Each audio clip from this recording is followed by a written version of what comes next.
En la noche del domingo 3 de mayo de 1868, festividad del patrocinio de San José, San Juan Bosco, Don Bosco, proseguía el relato de cuanto había visto en los sueños.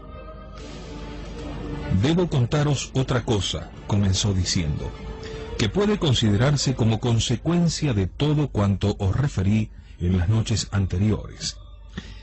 Me dejó tan quebrantado que apenas si me podía tener en pie. Vosotros lo podéis llamar sueño o como queráis. En suma, le podéis dar el nombre que os parezca. Os he hablado ya de un sapo espantoso que en la noche del 17 de abril amenazaba con tragarme, y cómo al desaparecer una voz me dijo: «¿Por qué no hablas?». Yo me volví hacia el lugar de donde había partido la voz y vi junto a mi lecho a un personaje distinguido. Como hubiese entendido el motivo de aquel reproche, le pregunté: «¿Qué debo decir a nuestros jóvenes?». Me dijo: «Lo que has visto y cuanto se te ha indicado en los últimos sueños, y lo que deseabas conocer y que te será revelado la próxima noche». Y se retiró. Al día siguiente yo pensaba continuamente en la mala noche que tendría que pasar, y al llegar la hora no me determinaba a irme a acostar. Así estuve en mi mesa de trabajo hojeando libros hasta la medianoche. Me llenaba de terror la idea de tener que contemplar todavía otros nuevos espectáculos espantosos. Al final, haciéndome violencia, me acosté. Para no dormirme tan pronto, y por temor a que la imaginación me enfrascara en sueños tremendos, dispuse la almohada de tal forma que estaba en el lecho casi sentado. Pero pronto, como estaba cansado, me dormí sin darme cuenta. Y he aquí que de improviso vi en la habitación, junto a la cama, al hombre de la noche anterior, el cual me dijo: «Levántate y ven conmigo». Yo le contesté: «Te lo pido por caridad, déjame tranquilo. Estoy cansado, mira, hace varios días que sufro de dolor de muelas. Déjame descansar, he tenido ya sueños espantosos. Estoy verdaderamente agotado». Y decía esto porque la aparición de este hombre es siempre indicio de grandes agitaciones, de cansancio y de terror. Él me respondió: «Levántate, que no hay tiempo que perder». Accedí, me levanté y le seguí. Mientras caminábamos, le pregunté: «¿A dónde quieres llevarme ahora?». «Tú ven y verás». Y me condujo a un lugar donde se extendía una amplia llanura. Dirigí la mirada a mi alrededor, pero aquella región era tan grande que no se distinguían los confines de la misma. Era un verdadero desierto. No se veía allí alma viviente, ni siquiera una planta o un riachuelo. La hierba seca y amarillenta ofrecía un aspecto de tristeza. No sabía dónde me encontraba, ni qué iba a hacer. Durante unos instantes no vi a mi guía. Temía haberme perdido. No había nadie conmigo, ni siquiera don Miguel Rúa, que siempre me acompañaba, ni don Juan Franchesia, ni ningún otro. Cuando he aquí que divisé al amigo que salía a mi encuentro, respiré y le dije: «¿Dónde estoy? Ven conmigo y lo verás». «Bueno, está bien, iré contigo». Él iba adelante y yo lo seguía sin chistar. Después de un largo y triste viaje, pensando don Bosco que tenía que atravesar tan dilatada llanura, se decía para sí mismo: «Ay, mis pobres muelas, pobre de mí con las piernas tan hinchadas». Mas de pronto se abrió ante mí un camino. Entonces interrumpí el silencio y pregunté al guía: «¿A dónde debemos ir ahora?». «Por aquí», respondió. Y tomamos aquel camino. Era hermoso, ancho, espacioso y bien pavimentado. El camino de los pecadores está bien enlosado, pero a su término está la fosa del Seol, dice el Eclesiástico 21:10.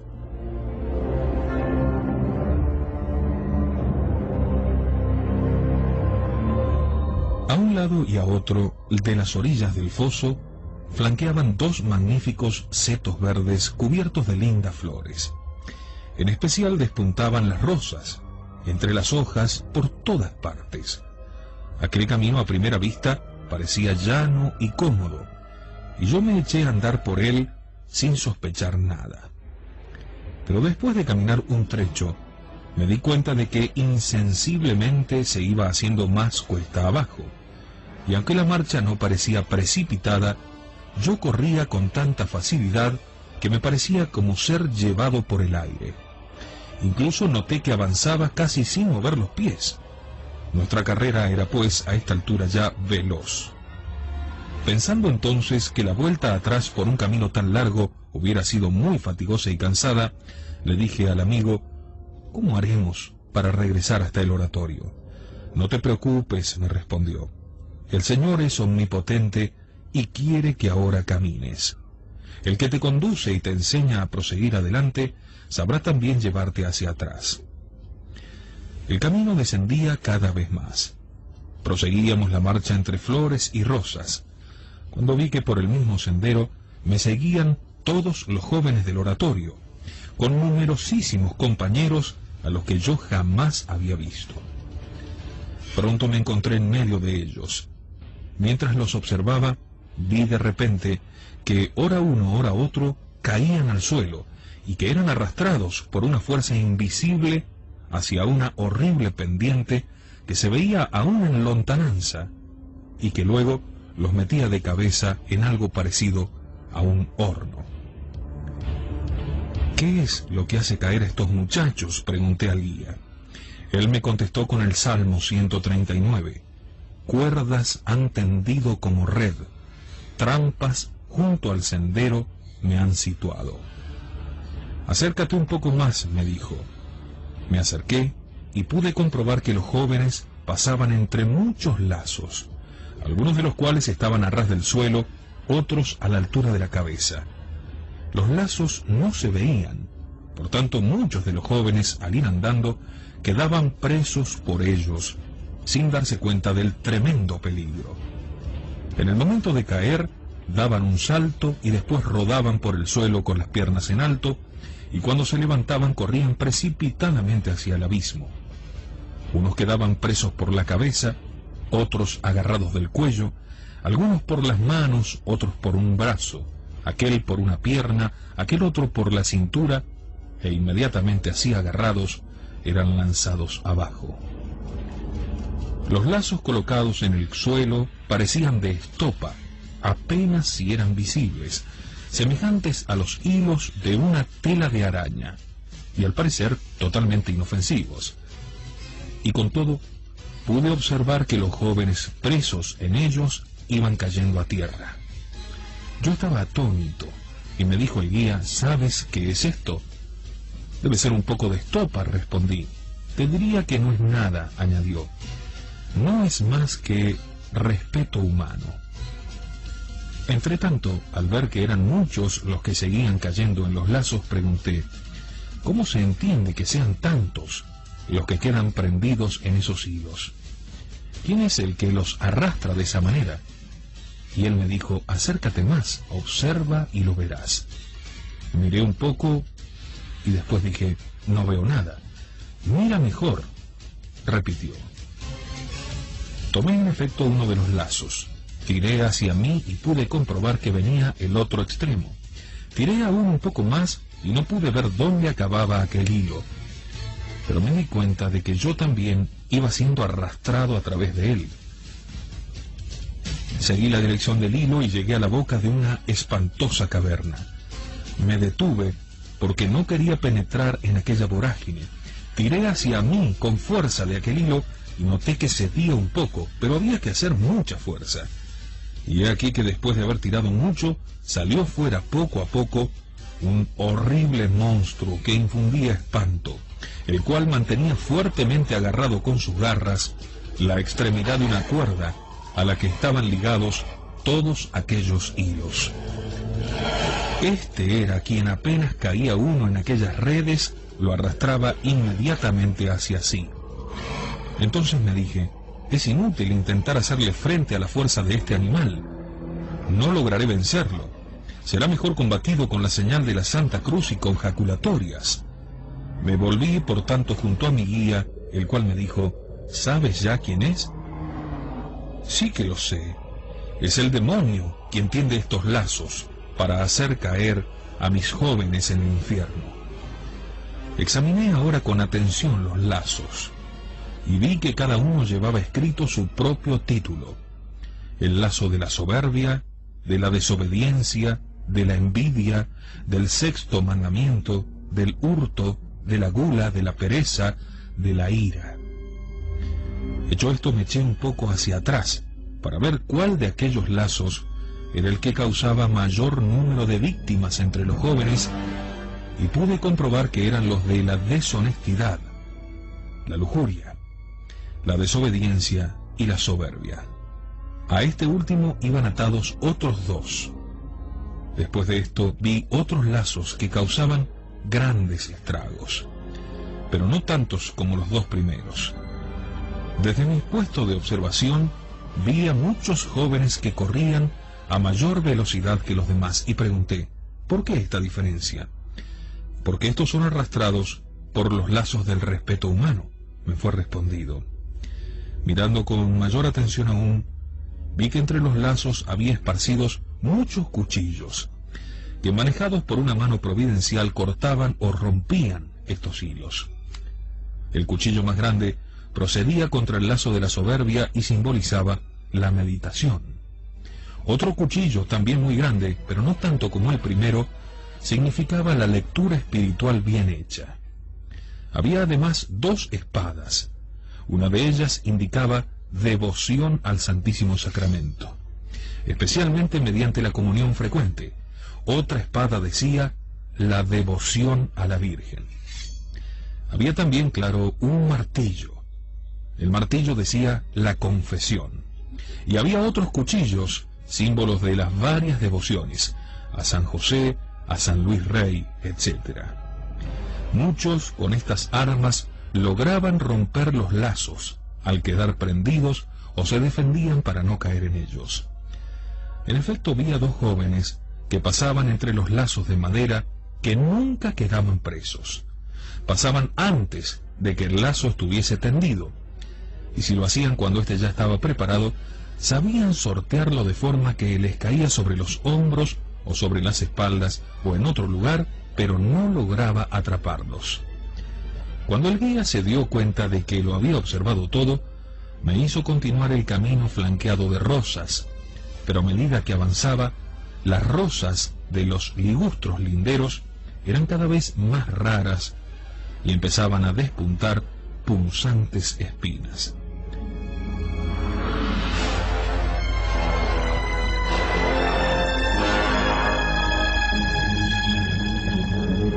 Por mucho que miraba ahora camino abajo, no descubría ni una sola rosa, y en el último tramo el seto se había tornado completamente espinoso, quemado por el sol y desprovisto de hojas. Después de los matorrales ralos y secos, partían ramas que se tendían por el suelo, nos impedían pasar y sembraban de espinas todo, de tal forma que difícilmente se podía caminar.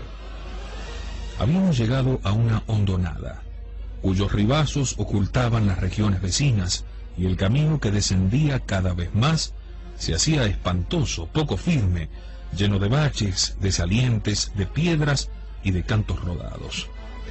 Había perdido ya de vista a todos mis jóvenes, muchísimos de los cuales habían logrado salir de aquella senda engañosa y habían tomado otros senderos.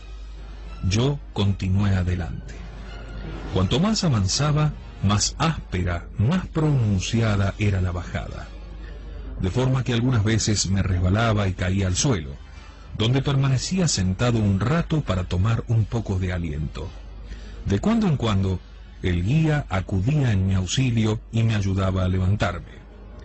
A cada paso se me plegaban las articulaciones y parecía que se me iban a descoyuntar los huesos. Jadeando entonces dije a mi guía: amigo, no puedo más. Las piernas no me dan más. Me encuentro tan falto de fuerzas que no me es posible continuar el viaje.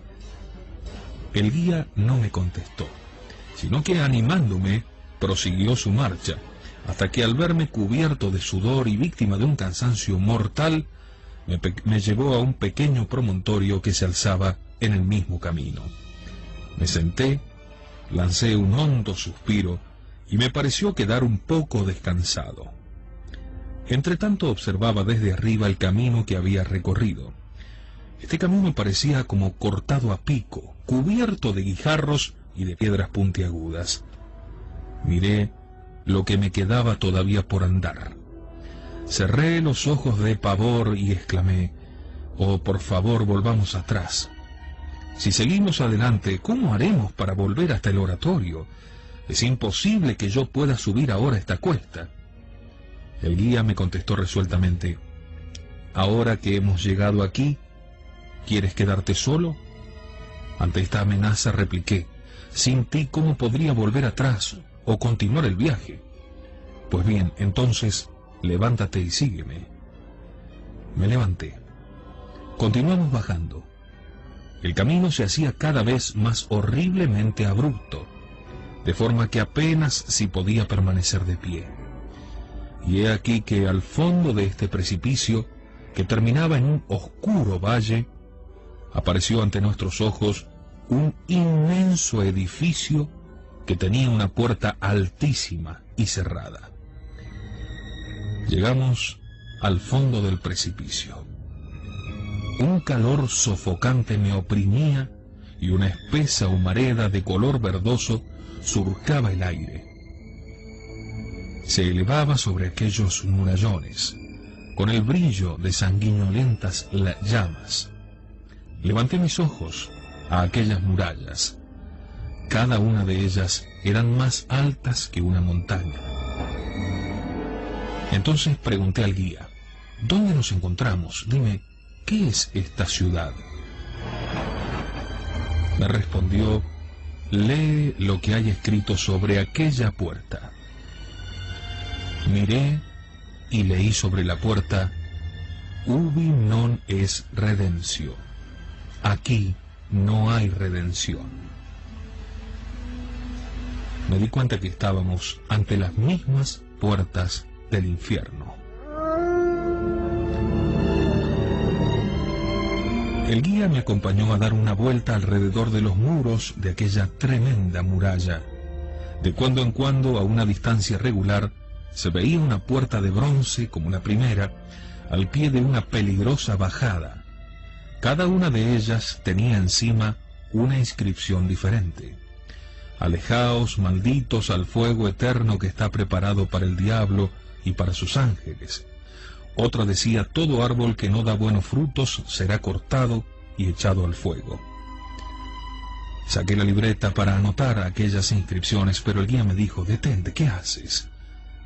«Tomo nota de las inscripciones de las puertas». «No hace falta. Las tienes todas en la Sagrada Escritura. Incluso tú has hecho grabar algunas bajo los pórticos».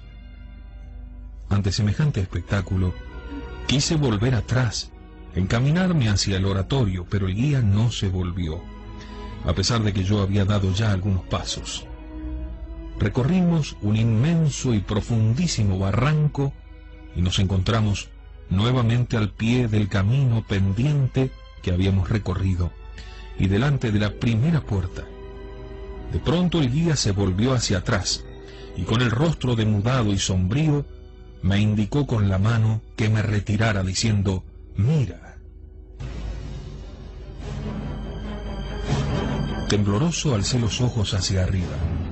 A una gran distancia vi que por aquel camino en declive bajaba uno a toda velocidad. Conforme se iba acercando, identifiqué quién era, y finalmente pude reconocer en él a uno de mis jóvenes. Llevaba los cabellos desgreñados, en parte erizados sobre la cabeza, y en parte echados hacia atrás por efecto del viento, y los brazos tendidos hacia adelante en actitud de quien nada para salvarse de un naufragio. Quería detenerse, se agarraba de todo lo que podía, tropezaba continuamente con los guijarros salientes del camino, y aquellas piedras, sin embargo, servían como para darle mayor impulso en la carrera. «Corramos, detengámosle, ayudémosle», gritaba yo tendiendo las manos hacia él. El guía replicaba: «No, déjalo». «¿Y por qué no puedo detenerlo?» «Don Bosco, ¿no sabes lo tremenda que es la venganza de Dios?», me dijo. «¿Crees que podrías detener a uno que huye de la ira encendida del Señor?». Entretanto aquel joven, volviendo la cabeza hacia atrás y mirando con los ojos encendidos si la ira de Dios le seguía, corría precipitadamente hacia el fondo del camino, como si no hubiese encontrado en su huida más solución que ir a dar en contra de la puerta de bronce. «¿Y por qué mira hacia atrás con esa cara de espanto?», pregunté yo. «Porque la ira de Dios traspasa todas las puertas del infierno y va a atormentarle aún en medio del fuego». En efecto, como consecuencia de aquel choque, entre un ruido de cadenas, la puerta se abrió de par en par. Y tras ella se abrieron al mismo tiempo, haciendo un horrible fragor, 2, 10, 100 y 1000 puertas más, impulsadas por el choque del joven, que era arrastrado por un torbellino invisible, irresistible, velocísimo. Todas aquellas puertas de bronce, que estaban una enfrente de otra, aunque a gran distancia, permanecieron abiertas por un instante, y yo vi allá a lo lejos, muy lejos, como la boca de un horno. Y mientras el joven se precipitaba en aquella vorágine, pude observar que de ella se alzaban numerosos globos de fuego, y las puertas volvieron a cerrarse con la misma rapidez con que se habían abierto. Entonces yo tomé la libreta para apuntar el nombre y el apellido de aquel alumno mío infeliz. Pero el guía me agarró del brazo y me dijo: «Detente y observa de nuevo». Lo hice. Pude ver entonces un nuevo espectáculo. Vi bajar precipitadamente por la misma senda a otros 3 jóvenes de nuestras casas, que en forma de peñascos rodaban rapidísimamente uno tras otro. Iban con los brazos abiertos y gritaban de espanto. Llegaron al fondo y fueron a chocar contra la primera puerta. En aquel instante conocí a los 3. La puerta se abrió, después de ella las otras 1000. Los jóvenes fueron empujados por aquel larguísimo corredor. Se oyó un prolongado ruido infernal que se alejaba cada vez más. Aquellos infelices desaparecieron y las puertas se cerraron. Muchos otros cayeron después de estos, de cuando en cuando. Vi precipitarse allí a un pobrecillo, impulsado por los empujones de un malvado compañero. Algunos caían solos, otros acompañados, unos agarrados del brazo, otros separados pero próximos. Todos llevaban escrito en la frente el pecado que los condenaba. Yo los llamaba afanosamente mientras caían en aquel lugar, pero ellos no podían ni verme ni oírme. Retumbaban las puertas infernales al abrirse y al cerrarse, y luego quedaba un silencio como de muerte.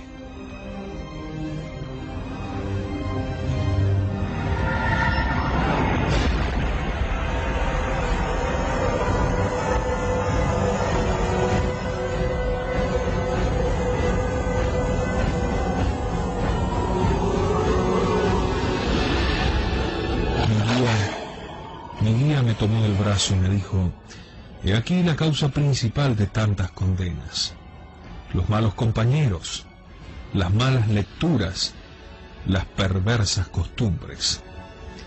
Los lazos que habíamos visto al principio eran los que arrastraban a los jóvenes al precipicio.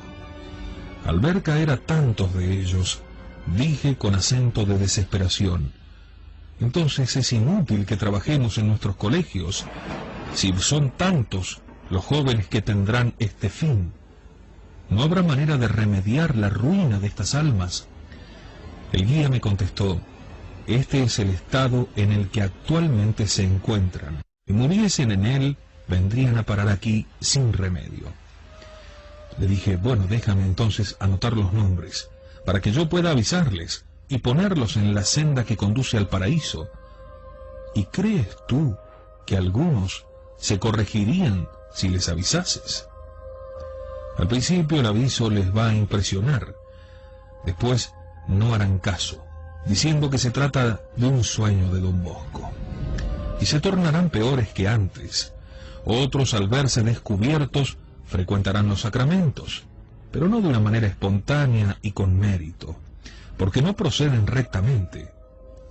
Algunos se confesarían por un temor pasajero a ir al infierno, pero seguirán con el corazón apegado al pecado. Pero es que, entonces, no hay remisión para estos desgraciados. Dan un remedio para que puedan salvarse. Bueno, helo aquí. Tienen los superiores, que los obedezcan. Tienen el reglamento, que lo observen. Tienen los sacramentos, que los reciban. Mientras tanto, un nuevo grupo de jóvenes se precipitaba en el abismo y las puertas permanecieron abiertas durante un instante. «Entra ahora tú también», me dijo el guía. Me eché atrás horrorizado. Estaba impaciente por regresar ya al oratorio, para avisarle a los jóvenes y detenerlos, a fin de que no se perdiera ninguno más. Pero el guía me volvió a insistir. «Ven, aprenderás aquí más de una cosa. Pero antes dime, ¿quieres seguir solo o quieres ir acompañado?». Me dijo esto para que reconociese la insuficiencia de mis fuerzas y al mismo tiempo la necesidad de aquella benévola asistencia que él me daba. Por lo que contesté, «Está bien, ¿cómo voy a quedarme solo en este lugar de horror, sin la ayuda de tu bondad? ¿Y quién me va a enseñar el camino de vuelta?». De pronto me sentí lleno de valor pensando para mí, antes de ir al infierno hay que ir al juicio. Y yo no me he presentado todavía ante el juez supremo, así que exclamé resueltamente, «Entremos».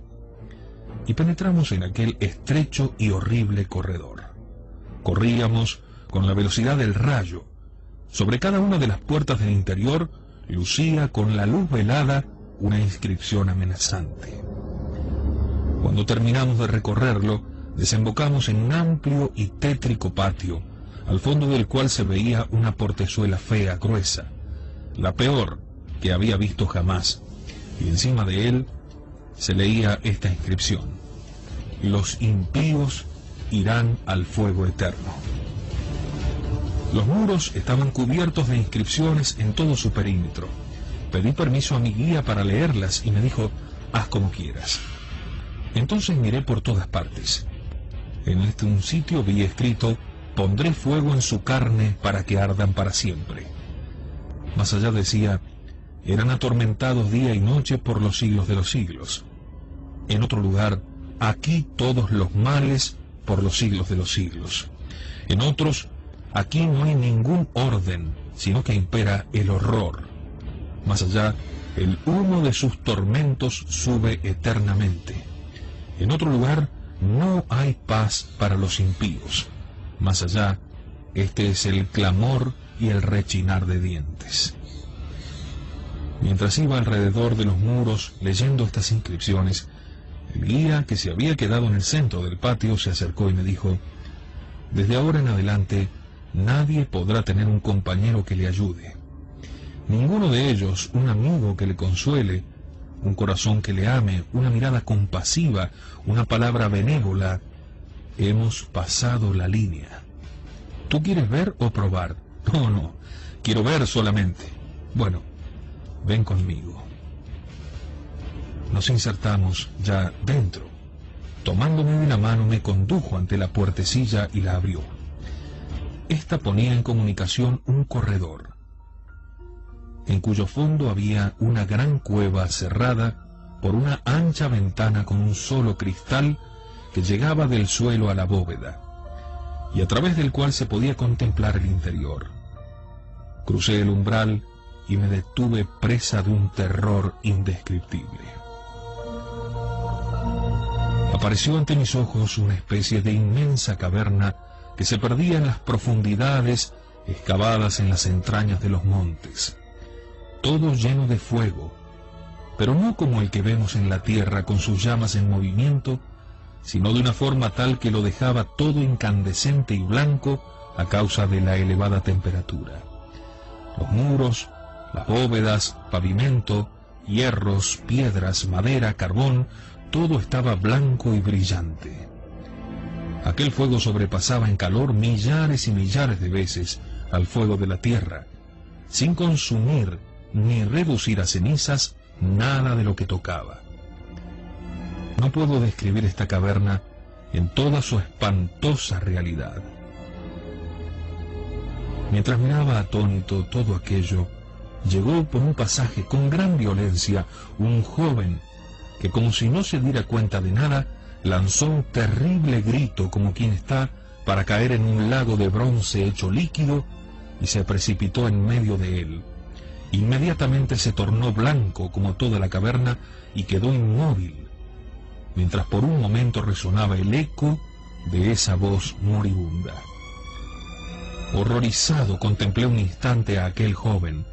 Me pareció uno del oratorio, uno de mis hijos. «¿Pero este no es uno de mis jóvenes?», pregunté al guía. «¿No es fulano?». «Sí, sí», me respondió. «¿Y por qué no cambia de posición? ¿Por qué está incandescente sin consumirse?». Y me dijo: «Tú elegiste ver, por tanto ahora no debes hablar. Observa y verás. Por lo demás, cada cual será salado a fuego y toda víctima con sal será salada». Apenas si había vuelto de nuevo la mirada, cuando otro joven con furor desesperado y a grandísima velocidad corría y se precipitaba en la misma caverna. Este pertenecía también al oratorio. Apenas cayó, quedó como congelado, no se movió más, lanzó un grito lastimero y su voz se confundió con el último eco del grito del que había caído antes. Después de este llegaron otros, con la misma precipitación, y su número fue en aumento. Todos lanzaban ese último grito y quedaban inmóviles, incandescentes, como los que los habían precedido. Yo observé que el primero había quedado con una mano en el aire y un pie igualmente suspendido en alto. El segundo quedó como encorvado hacia la tierra. Unos tenían los pies en alto, otros el rostro pegado al suelo. Algunos estaban casi suspendidos, sosteniéndose con un solo pie y una sola mano. Otros sentados y tirados, unos apoyados sobre un lado, otros de pie o de rodillas, con las manos mesándose los cabellos. Había en suma una larga fila de muchachos, como estatuas de fuego, en distintas posiciones, unas más dolorosas que otras. Aún vinieron otros a aquel horno. En parte me eran conocidos y en parte desconocidos. Me acordé entonces de lo que dice la Biblia, que según se cae por primera vez en el infierno, así se permanecerá para siempre. El tronco se quedará allí en cualquier lugar que cayere. Como mi espanto iba en aumento, le pregunté al guía: «Pero estos, al correr con tanta velocidad, ¿no se dan cuenta de que vienen a parar aquí?». «Oh, sí, saben que van al fuego. Han sido avisados miles de veces, pero voluntariamente siguen corriendo, porque no detestan el pecado y no le quieren abandonar, porque desprecian y rechazan la misericordia de Dios, que incesantemente los llama a penitencia. Y por tanto, la justicia divina provocada por ellos los empuja, los insta, los persigue, y no pueden parar hasta que llegan a este lugar». Oh, qué terrible debe ser la desesperación de estos desgraciados, que no tienen ya esperanza de salir aquí, exclamé. ¿Quieres conocer la íntima agitación y el frenesí de sus almas? Acércate un poco más. Di unos pasos adelante hacia la ventana, y vi que muchos de aquellos desdichados se propinaban mutuamente tremendos golpes. Se causaban terribles heridas y se mordían como perros rabiosos. Algunos se arañaban los rostros, se arrancaban la piel de las manos, se arrancaban las carnes enteras y las arrojaban con despecho por el aire. Toda la cobertura de aquella cueva se había trocado como de cristal, a través del cual se divisaba un trozo de cielo y las figuras luminosas de los compañeros que ya se encontraban allí, habiéndose salvado para siempre. Y aquellos condenados rechinaban los dientes con envidia feroz y respiraban afanosamente, porque en vida habían hecho a los justos blancos de sus burlas. El pecador verá y se irritará, dentelleará y se deshará. Pregunté al guía: dime, ¿por qué no soy capaz de escuchar ni siquiera una voz? ¿Cómo? Acércate más, me dijo. Me aproximé al cristal de la ventana y oí, ahora sí, como unos gritaban y lloraban entre horribles contorsiones, otros blasfemaban e imprecaban a los santos. Era un tremendo tumulto de voces y gritos estridentes y confusos, por lo que pregunté a mi amigo: ¿pero qué es lo que dicen? ¿Qué es lo que gritan? Y él añadió: al recordar la suerte de sus buenos compañeros, se ven obligados a confesar: insensatos de nosotros, teníamos la vida de ellos por locura y sin honor su fin, y he aquí que han sido contados entre los hijos de Dios y su suerte está entre los santos. Luego nos hemos desviado del camino de la verdad. Por eso gritan: hemos sido dejados en el camino de la iniquidad y la perdición. Caminamos por caminos difíciles, pero ignoramos el camino del Señor. ¿De qué nos aprovechó la soberbia? Todo aquello pasó como una sombra. Estos son los gritos lúgubres que resonarán aquí por toda la eternidad. Gritos inútiles, esfuerzos inútiles, llantos inútiles. Todo dolor caerá sobre ellos. Aquí ya no hay tiempo, impera la eternidad. Mientras lleno de horror contemplaba el estado de muchos de mis jóvenes, de pronto floreció una idea en mi mente. ¿Cómo es posible, dije, que los que se encuentran aquí estén todos condenados? Si esos jóvenes estaban aún vivos en el oratorio ayer por la noche. Y el guía me contestó: todos los que ves aquí están muertos a la gracia de Dios. Y si ahora les sorprendiera la muerte y continuasen obrando como hasta el presente, se condenarían. Pero no perdamos tiempo, vamos, prosigamos adelante. Y me alejó de aquel lugar por un corredor que descendía todavía más a un profundo subterráneo, conduciéndome a otro aún más bajo, en cuya entrada se leían estas palabras: su gusano no muere y el fuego no se apaga. Meterá el Señor omnipotente fuego y gusanos en sus carnes, y llorarán penando eternamente. Es el pasaje de la Escritura de Judith 16:21. Aquí se veían los atroces remordimientos de los que fueron educados en casas católicas. El recuerdo de todos y cada uno de los pecados no perdonados y de la justa condenación, de haber tenido 1000 medios y aún extraordinarios para convertirse, para perseverar en el bien, para ganarse el paraíso. El recuerdo de tantas gracias prometidas, ofrecidas y hechas por María Santísima y no correspondidas.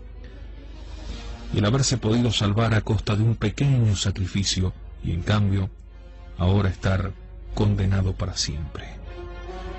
Recordar tantos buenos propósitos hechos y no mantenidos, de buenas intenciones ineficaces, está lleno el infierno, dice el proverbio. Y allí volví a contemplar a los jóvenes del oratorio que había visto poco antes en el horno, algunos de los cuales me están escuchando ahora, otros que estuvieron aquí con nosotros y otros muchos que yo no conocía. Me adelanté y observé que todos estaban cubiertos de gusanos y asquerosos insectos que los devoraban y que consumían su corazón, los ojos, las manos, las piernas, los brazos, todo. Y tan lastimosamente que no hay palabras para explicarlo.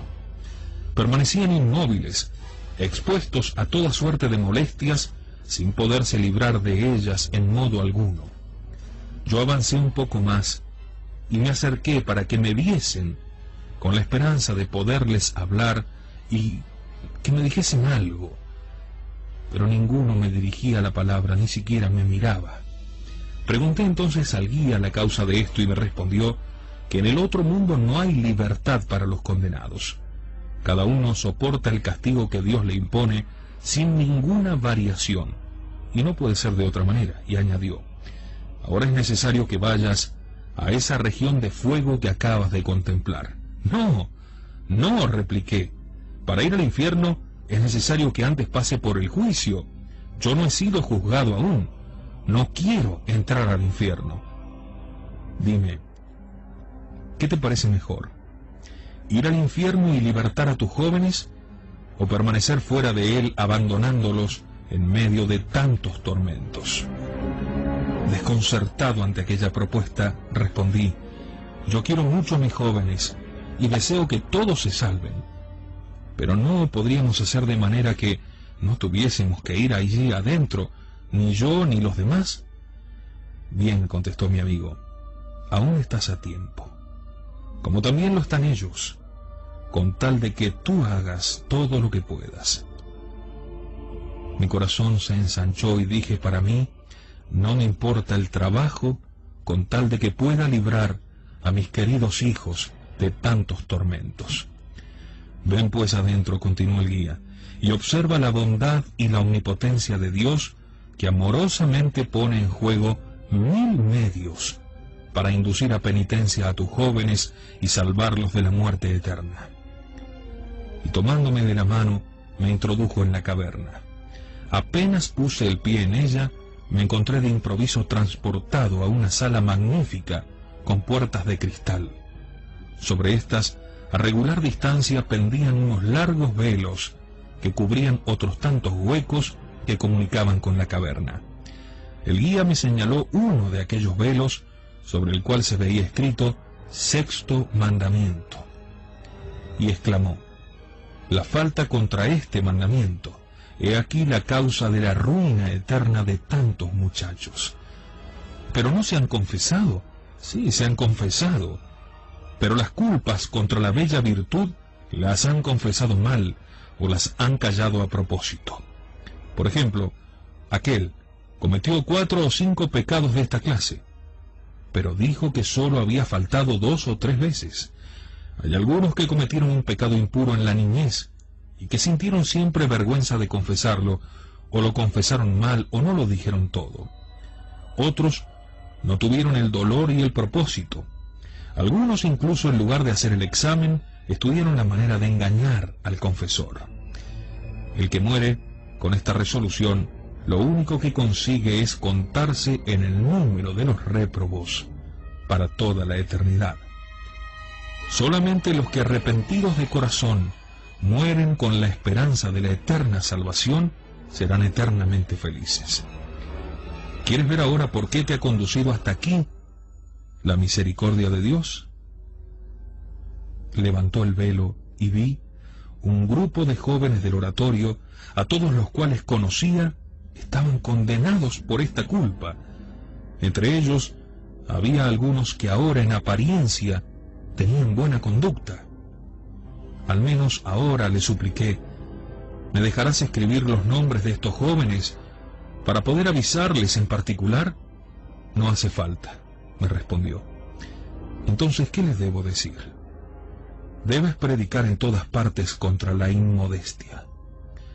Basta avisarles de una manera general, y no olvides que, aunque lo hicieras particularmente, te harían 1000 promesas, pero no siempre sinceras.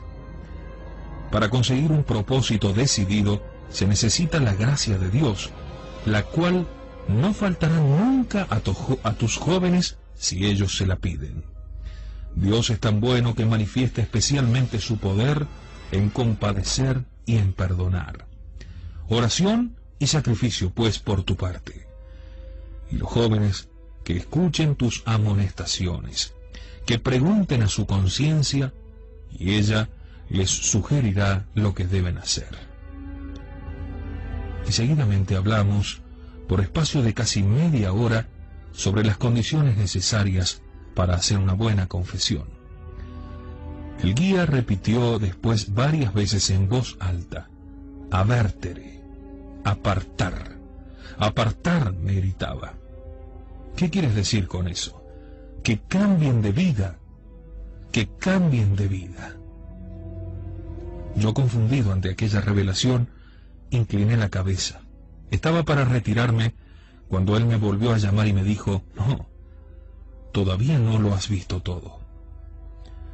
Y se volvió hacia otra parte. Levantó otro gran velo sobre el cual estaba escrito: los que quieren hacerse ricos caen en la tentación y en el lazo del demonio. Lo leí en voz alta y dije: no, esto no interesa a mis jóvenes. Mis jóvenes son pobres como yo. Nosotros no somos ricos ni buscamos las riquezas. Ni siquiera las tenemos en la imaginación. Pero él corrió el velo y vi al fondo cierto número de jóvenes, todos conocidos, que sufrían como los primeros que contemplé. Y el guía, señalándolos, me respondió: sí, también les interesa esta inscripción a tus muchachos. Explícame entonces el significado del término divites, ricos.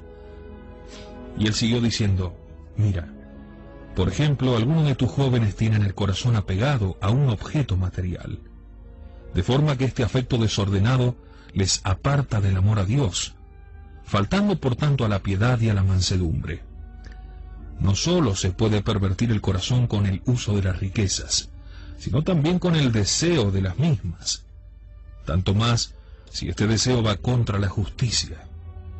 Claro que tus jóvenes son pobres, pero has de saber que la gula y el ocio son malos consejeros.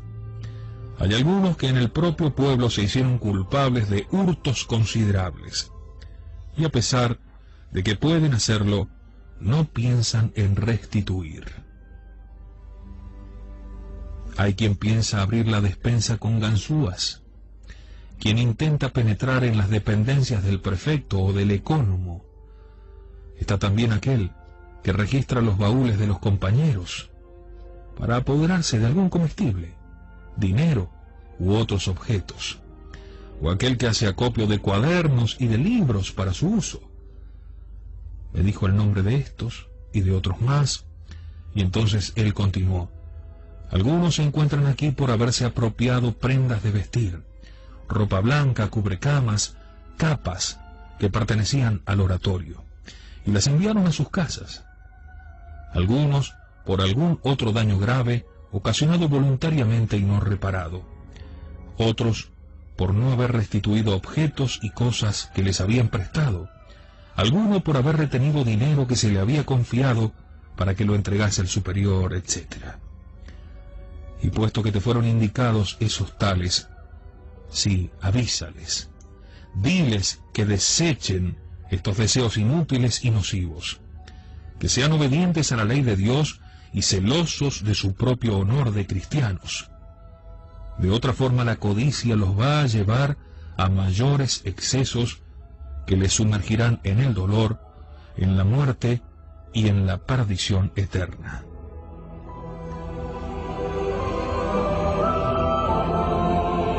Yo no me explicaba cómo por ciertas cosas a las que nuestros jóvenes daban aparentemente tan poca importancia, tuviesen aparejados castigos tan tremendos.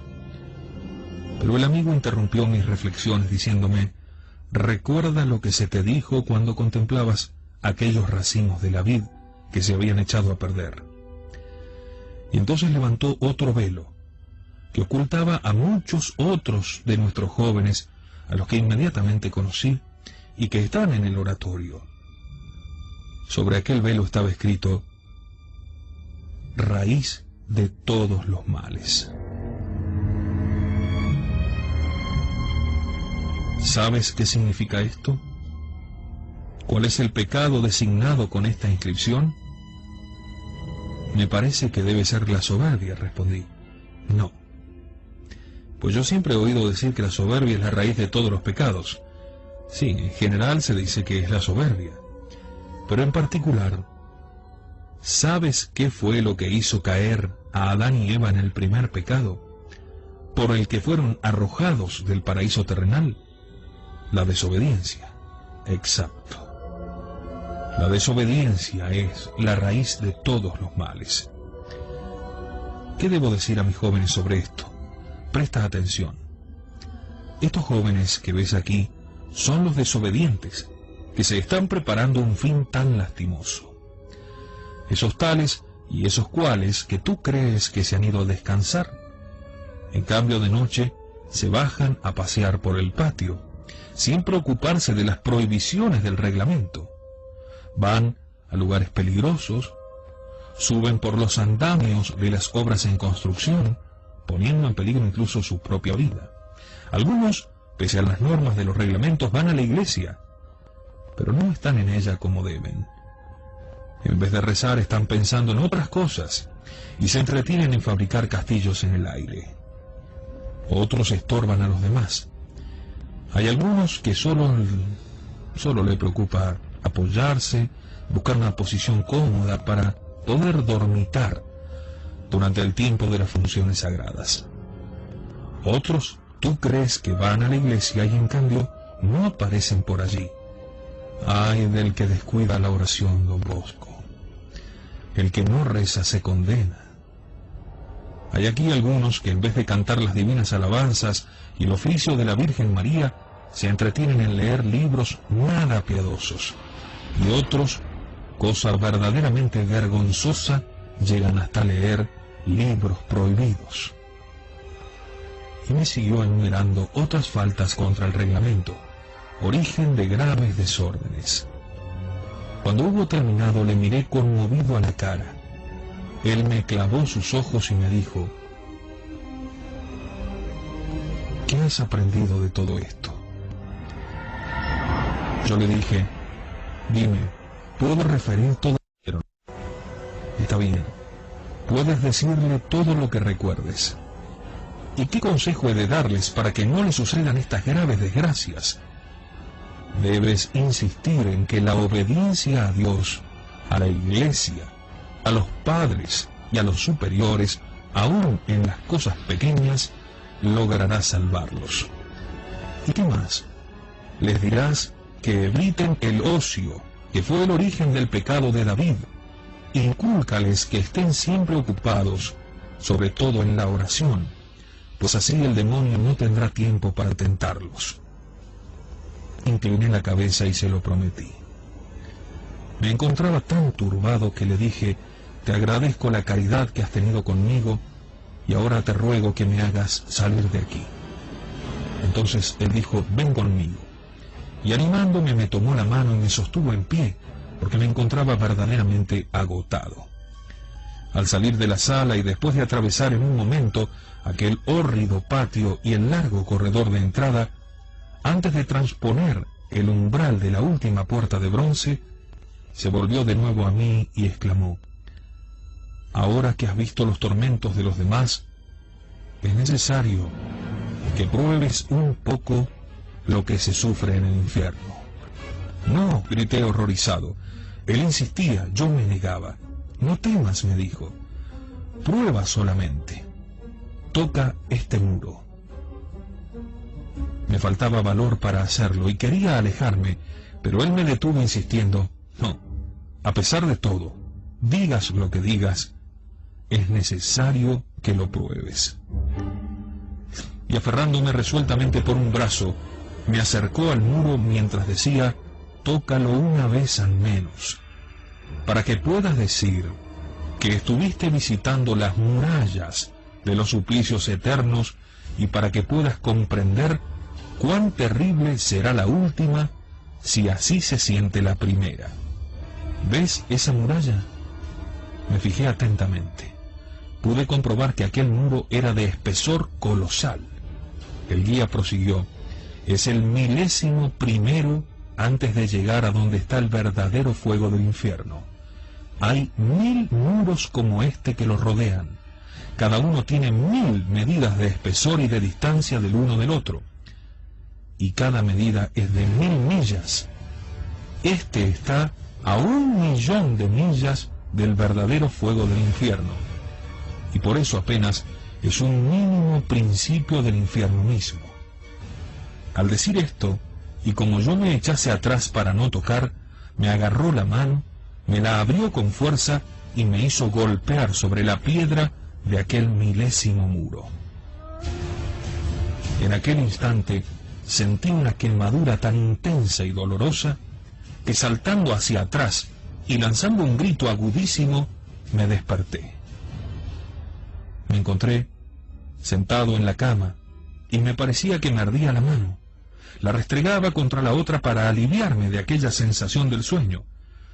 Al hacerse de día, pude comprobar que mi mano en realidad estaba hinchada con una tremenda ampolla.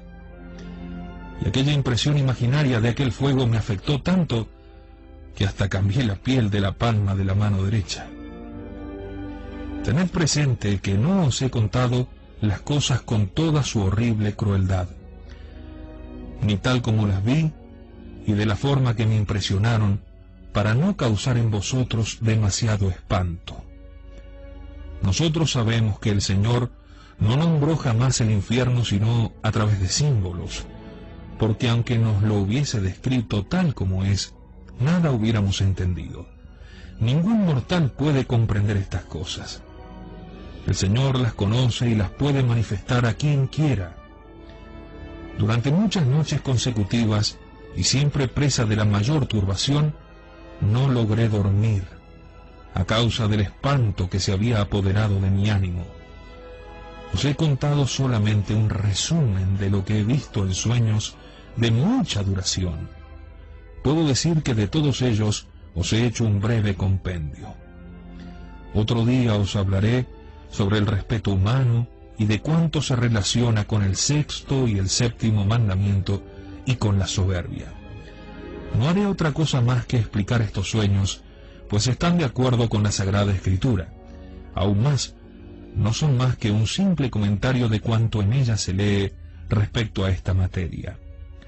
Durante estas noches os he contado ya algo, pero de cuando en cuando vendré a hablaros y os narraré lo que falta, dándoos la explicación consiguiente.